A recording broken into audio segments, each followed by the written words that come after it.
नमस्कार। कशिश न्यूज के खास कार्यक्रम गपशप में आप सबों का स्वागत है। और गपशप कार्यक्रम के दौरान हम रोजाना आपको एक ऐसी शख्सियत या यूं कहें आम आदमी से आपकी मुलाकात करते हैं जो जिनके पास राजनीतिक समझदारी भी है, राजनीतिक एक समझ भी है और राजनीति को किस तरीके से आज की राजनीति को प्रभाषित करने की कोशिश होती है उसकी भी समझदारी है। हमारी सिर्फ कोशिश ये है कि ऐसे जो आम या खास लोग हैं उनसे हम आपकी लगातार मुलाकात कराते रहे, इसी सहारे सियासत को भी समझें। देखिए, पिछले बार 2015 के चुनाव में भी बिहार चुनाव में यूपी के काफ़ी भागीदारी रही थी। उस वक्त भी यूपी के जो आसपास के ज़िले के जो लोग हैं, बीजेपी के बड़े लीडर हैं, वो आते ज़बरदस्त उनकी भागीदारी रही थी, खासकर जो बिहार और यूपी के सीमांचल का जो इलाका रहा है उस इलाके से। अब बिहार के जो संघ से जुड़े हुए जो प्रभारी हैं, महामंत्री हैं, वो भी यूपी से ही हैं और बहुत सारे नेता जो यूपी से उनका गहरा रिश्ता रहा है। यूपी के राज्यपाल लगातार यूपी से के राज्यपाल रहे हैं बिहार में।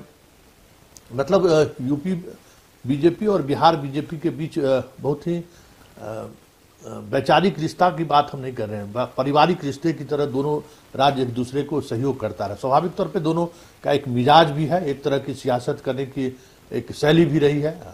धनबल बाहुबल का एक जो यूपी बड़े भाई की भूमिका में रहती है, तो बिहार भी कमोबेश साथ इसी मिजाज से चलता रहता है। हालांकि अब वो राजनीति में वो चीज़ें नहीं चलती हैं, उनकी गुंजाइश अब कम हो गई है, लेकिन फिर भी कई तरह की ऐसी चीज़ें हैं जिन चीज़ों को समझने की जरूरत है। हमारे साथ है यशवंत सिंह जी, और इनका परिचय ये है कि ये उस दौर में राजनीति में आए जब एक कह सकते हैं कि जनता पार्टी, जनता दल, समाजवादी पार्टी, फिर बीजेपी, जनसंघ, बीजेपी, वो जो दौर था उस दौर में ये राजनीति में आया और लगातार यूपी के राजनीति में एक बड़ी भूमिका के साथ 89 से लगातार ये सक्रिय राजनीति में रहे हैं। अभी भी विधान पार्षद हैं, समाजवादी पार्टी से भी जुड़े रहे हैं और जिस क्षेत्र से हमारे बिहार के राज्यपाल आते हैं उन्हीं क्षेत्र से ये भी आते हैं। और ये चर्चा में उन दिनों रहे थे ज़्यादा चर्चा में जब ये विधान परिषद की सीट रिजाइन देके योगी जी के लिए सीट छोड़े थे। चलिए, इस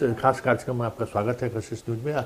आपसे सीधा सवाल, उस वक्त आप समाजवादी पार्टी के विधान परिषद सदस्य थे, योगी जी मुख्यमंत्री बने, सांसद थे वो, आप अपना पद छोड़े, मतलब क्या उसमें क्या खास योगी जी में आपको दिखाई दिया कि आप अपना विधान परिषद का सीट उनके लिए छोड़ दिए?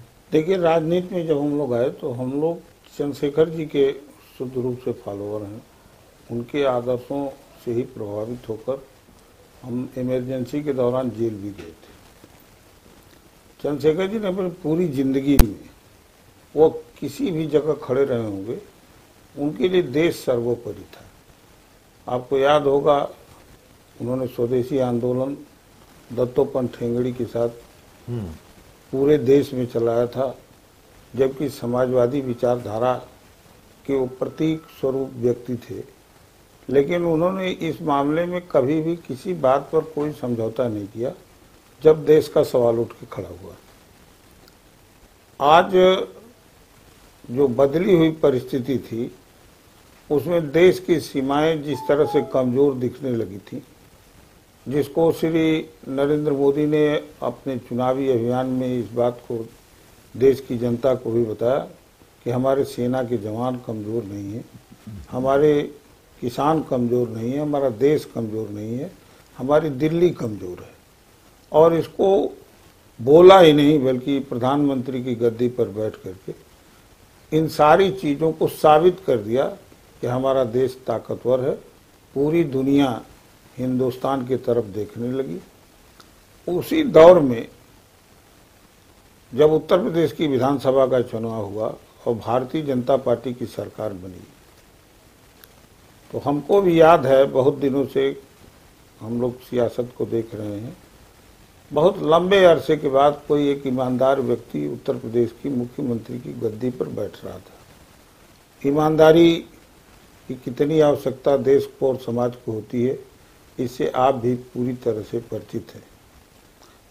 मैं केवल इस भाव से ही कि कोई बहुत ईमानदार व्यक्ति उत्तर प्रदेश की गद्दी पर बैठकर प्रदेश और देश की सेवा करे, इसके लिए ही केवल सीट छोड़ दिया था। और कोई उसमें न तो शर्त थी, न कोई वार्ता थी, और न उन्होंने हमसे कहा था, हमने ही प्रस्ताव दिया था कि आप हमारी सीट पर रहिए। बहुत दिन बाद अवसर मिला और मेरा कार्यकाल अगली सरकार के बनने के 3 महीने बाद तक है, आप पूरी तौर पर काम करिए, बस इतना ही था। बात चंद्रशेखर की आई तो वो बेबाक राजनीति के एक नायक के रूप में बिहार पूरे देश में उनकी पहचान नहीं है।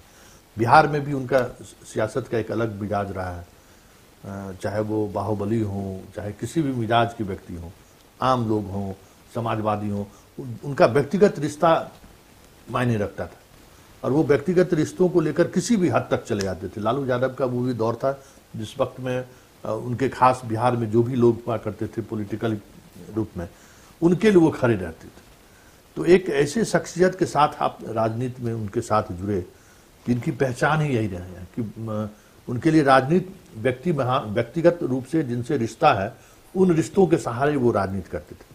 लेकिन अगर दल की बात करें तो वो कांग्रेस के कभी युवा तुर्क नेता हुआ करते थे, लेकिन बाद के दिनों में पूरी तौर पे वो एक समाजवादी मिजाज, सोशल जस्टिस के राजनीति के साथ रहे। और आज आप उनके बेटे भी बीजेपी के साथ हैं, आप भी बीजेपी के साथ हैं। तो चंद्रशेखर को लेकर अगर हम चले, चंद्रशेखर की सोच को लेकर अगर हम आगे चले, वो उनकी सोच और आज की बीजेपी की सोच में ऐसी क्या समानता आपको दिखी जो आप लग रहा है कि नहीं बीजेपी देश के लिए जो है, अगर हम चंद्रशेखर के अनुयायी हैं तो आज बीजेपी जैसे पार्टी की जरूरत है? देखिए, जिन चीजों को आपने बताया उसमें आपसे एक चीज छूट गई। चंद्रशेखर जी जिस रूप में जाने जाते हैं वो बड़ी विलक्षण चीज है।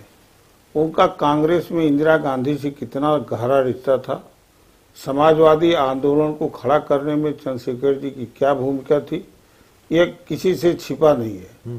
लेकिन जब देश की जरूरत पड़ी, उन्हें लगा कि हम कांग्रेस पार्टी में शामिल होकर देश की सेवा करेंगे, तो समाजवादी पार्टी छोड़कर कांग्रेस में चले गए। और जब उन्हें लगा कि श्रीमती इंदिरा गांधी देश के लिए खतरा बन रही हैं, तो उसको भी छोड़ दिया। चंद्रशेखर जी अपने सिद्धांतों के साथ, अपने वसूलों के साथ कभी कोई समझौता नहीं किए, और अच्छा हो कोई बुरा हो, चंद्रशेखर जी को कोई कभी डिगा नहीं सका देश के सवाल पर। और जिन बातों की तरफ आप देखना चाहते हैं, तो हम याद आता है कि समाजवादी हो या गैर भाजपा के लोग हों, सब एक ही बात कहते हैं, हिंदू, मुस्लिम, सिख, ईसाई, सारी जातियों का नाम लेते हैं। लेकिन आज की जो भारतीय जनता पार्टी है, उसका नेता तो 125 करोड़ की बात करता है, किसी को छोड़ता ही नहीं है। तो अब किसी की कोई जगह नहीं है, सब मिलकर देश बनाने की तरफ आगे बढ़ रहे हैं। तो इस हवन कुंड में सबको भागीदार होने की जरूरत है, और इसी से प्रभावित होकर सब लोग भारतीय जनता पार्टी के साथ जा रहे हैं। आप बिहार आए हैं, बिहार में चुनाव है, चुनाव का बिगुल फूक चुका है, अभी भी गठबंधन को लेकर थोड़ी असमंजस की स्थिति है। और अकाली दल के हटने के बाद स्वाभाविक तौर पे आप के सबसे पुराने साथी में एक नीतीश कुमार अभी यहाँ पे आपके साथ हैं। क्या लगता है कि इस चुनाव में, हालांकि अब वर्चुअल रैली होगी, उस तरह की जो एक रैली की जो शुरुआत नरेंद्र मोदी के आने के बाद राजनीति में शुरू हुई, वह उस तरह की रैली तो इस बार संभव नहीं है, लेकिन वर्चुअल रैली के सहारे ही बहुत सारी चीजें देखने को मिलेगी। कितना महत्वपूर्ण है आप लोगों के लिए बिहार का इलेक्शन? देखिए, आजादी के बाद बिहार ने अपनी क्षमता का प्रदर्शन किया है। खास तौर से यहाँ के युवाओं ने जो दिशा दिखाई, पूरा हिंदुस्तान उसके पीछे खड़ा हुआ था जब हमारे देश में आपातकाल लगा था। आज भी पूरे देश के लोगों की निगाहें बिहार की तरफ रहती हैं। बिहार से बड़ी ऊर्जा मिलती है, ये जयप्रकाश जी की कर्मभूमि है। सारे लोग यह मान के चलते हैं कि बिहार हमेशा कठिन दौर में भी अगुवाई करता है। हम इसी दृष्टि से आए थे, टहलते हुए, औरंगाबाद से होते हुए हम आए, बनारस के रास्ते से।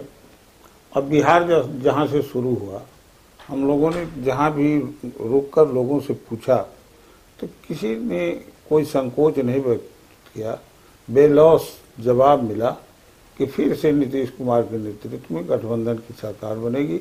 सामने लड़ने वाला कोई दल है ही नहीं, वो आपस में ही लड़ रहे हैं कि कौन एक दूसरे की बराबरी में आएगा। मतलब उस तरह की कोई लड़ाई नहीं है ना, ऐसा मतलब हम लोगों ने कोई प्रचार के माध्यम से नहीं, जैसे चाय की दुकान मिल गई, कहीं मंदिर मिल गया, जहाँ भी पूछ लिया गया तो कोई संकोच नहीं, बेलौस लोगों ने कहा नहीं यहाँ तो कोई लड़ाई नहीं, फिर से सरकार वापस हो। चलिए, कोई लड़ाई नहीं है, फिर से सरकार बनेगी, चर्चा हम जारी रखते हैं, लेकिन एक छोटा सा ब्रेक लेते हैं। ब्रेक के बाद एक बार फिर से स्वागत है। ईश्वन जी, बिहार में आप औरंगाबाद से पटना पहुंचे हैं। स्वाभाविक तौर पे वो भी दौर था जब सड़कें, बिजली, बिहार में उदाहरण दिया जाता था बिहार के लॉ एंड ऑर्डर को भी लेकर। तो पिछले 15 वर्षों में काफ़ी चीज़ें बदली हैं बिहार की अगर हम बात करें, लेकिन बहुत सारी ऐसी चीज़ें हैं जिन चीज़ों को लेकर लोग एक उम्मीद भी करते हैं कि अगर जो आपके सरकार का है कि डबल इंजन की सरकार, यूपी और बिहार में जब आप आए हैं तो क्या लगा आपको कि आने वाले समय में अगर बिहार में आप लोगों की सरकार बनती है तो उन चीज़ों पर फोकस किया जाए? देखिए, जो पहले बिहार की स्थिति थी, गड्ढे में सड़क थी, सड़क नहीं थी। आज तो सड़कें भी अच्छी लग रही हैं, शहरों का विकास भी हुआ है और किसान भी संपन्नता की तरफ बढ़े हैं। और आज तो चुनाव जो देश के अंदर होगा वो बहुत ऐतिहासिक फैसलों की तरफ भी जाएगा। जिन चीज़ों को हम स्वाभिमान के प्रतीक के रूप में देखते हैं, जिनसे हमारी संस्कृति और सभ्यता की पहचान होती थी और जिन्हें हम अपना स्वर्ग समझते थे, जैसे जम्मू कश्मीर, वहाँ का भी फैसला हुआ है। और जिस तरीके से राम से ही हमारी पूरी दुनिया में पहचान होती थी, राम के मंदिर का निर्माण हो रहा है। यह सारे मुद्दे ऐसे होते हैं कि हमारा देश कभी कभी स्वाभिमान के लिए भी लड़ता है। राणा प्रताप ने घास की रोटी खा करके जंग किया था। हम उस देश के वासी हैं सब लोग। तो जहाँ देश के अस्मिता का सवाल है, देश के अस्तित्व का सवाल है, जिसने बढ़ाया है, एक बार इंदिरा गांधी लड़ाई लड़ी थी, भारत पाकिस्तान के बीच लड़ाई हुई, बांग्लादेश और पाकिस्तान का बंटवारा हुआ, इंदिरा गांधी रणचंडी हो गई। आज तो इतने महत्वपूर्ण मुद्दों पर देश की सरकार ने सफलता पाई है। डबल इंजन का क्या, ये तो बिहार में इस बार आंधी आने की उम्मीद है। मतलब आपको लगता है कि धारा 370 मतलब जो खत्म किया गया, फिर राम मंदिर का शिलान्यास हुआ, राम मंदिर का निर्माण शुरू है, बिहार की भी बड़ी भागीदारी रही है, माँ सीता की जन्मस्थली रही है, तो स्वाभाविक तौर पे एक अलग रिश्ता रहा है अयोध्या और यूपी से। उन मसलों को भी चुनाव में आप लोग आपको लगता है कि वो मसला भी एक चुनाव में, आज बिहार के रूप में अगर चुनाव में जीत आपकी होती है तो एक मैंडेट के रूप में दिखाया जाएगा? देखिए, हिंदुस्तान तो सबका है, सारे हिंदुस्तान में रहने वाले नागरिकों का है और वो मुद्दा कोई चलाता नहीं है। जब आप विजय प्राप्त करते हैं तो विजयी जो होता है उसका किस तरीके से स्वागत होता है, चाहे वो क्रिकेट का मैदान हो, चाहे वो पढ़ाई लिखाई का क्षेत्र हो, चाहे वो युद्ध का क्षेत्र हो, तो स्वागत जनता करती है और अभूतपूर्व स्वागत करती है। तो जब ऐतिहासिक फैसले हुए हैं तो इसका परिणाम तो मिलेगा ही। अब मथुरा की भी बात हो रही है। देखिए, जो हुआ है वही बहुत काफी है, जो होना है वो तो बात की चीज। मतलब अब तो लोग चर्चा होने लगी है कि भाई राम मंदिर हो गया, अब कृष्ण ही भी क्यों बंधक बने रहे, अब कृष्ण की भी मतलब सुप्रीम कोर्ट भी लोग गए हैं। देखिए, सुप्रीम कोर्ट में जाने का तो सबको अधिकार है और राम और कृष्ण ये सब हमारे महापुरुष हैं, इन पर चर्चा भी लोग करेंगे। लेकिन अभी जो हमको सफलता मिली है वो छोटी मोटी सफलता नहीं है। राम को पूरी दुनिया में पहचाना जाता है, वो केवल बिहार, यूपी, हिंदुस्तान के व्यक्ति नहीं है। किसी धर्म मजहब का आदमी राम का अनुसरण करता है, कृष्ण का अनुसरण करता है, तो हमें उस धरोहर को भी बचाए रखने की जरूरत थी। पता ही कितने लंबे समय से लोगों ने अपनी कुर्बानियां दी थी और इन कुर्बानियों को कभी कोई भुला नहीं सकता है। उन कुर्बानियों को फिर से जिंदा करने का काम जिस सरकार ने किया है, उस सरकार के साथ इस देश की जनता रहेगी। अच्छा, अभी कृषि बिल को लेकर बड़ी हंगामा हो रहा है पूरे देश में। आप जिस नेता के अनुयायी हैं वो किसानों को लेकर आवाज उठाने के रूप में भी उनकी एक पहचान रही है। कहा यह जा रहा है कि इससे जो मंडी व्यवस्था है वो व्यवस्था समाप्त होगी, जो समर्थन मूल्य किसानों को मिलता है वो समर्थन मूल्य नहीं मिलेगा, बिचौलियों की भागीदारी बढ़ेगी, किसान जो कॉरपोरेट कल्चर बढ़ेगा तो जो छोटे किसान हैं, मझोले किसान हैं, उनको अपनी ज़मीन से हाथ धोना पड़ सकता है। कई तरह की आशंकाएं व्यक्त की जा रही है, एक पार्टी के सिपाही के रूप में भी और एक किसान के रूप में भी। आप क्या मानते हैं? देखिए, देश किसानों का है और किसान के खिलाफ कोई लोकप्रिय सरकार कैसे गलत फैसला ले सकती है। ये जब चुनाव आते हैं तो लोग जो विरोधी होते हैं वो अफवाह फैलाते हैं, सच्चाई होती ही नहीं है। आपने किस व्यक्ति के मुख से सुना है कि मंडी खत्म हो जाएगी? मंडियां रहेंगी, लेकिन हमारे किसान कहीं बद के नहीं रहेंगे। अगर उनको उपज में लाभ कहीं मिलना है तो मिलेगा, उसका अवसर दिया गया है।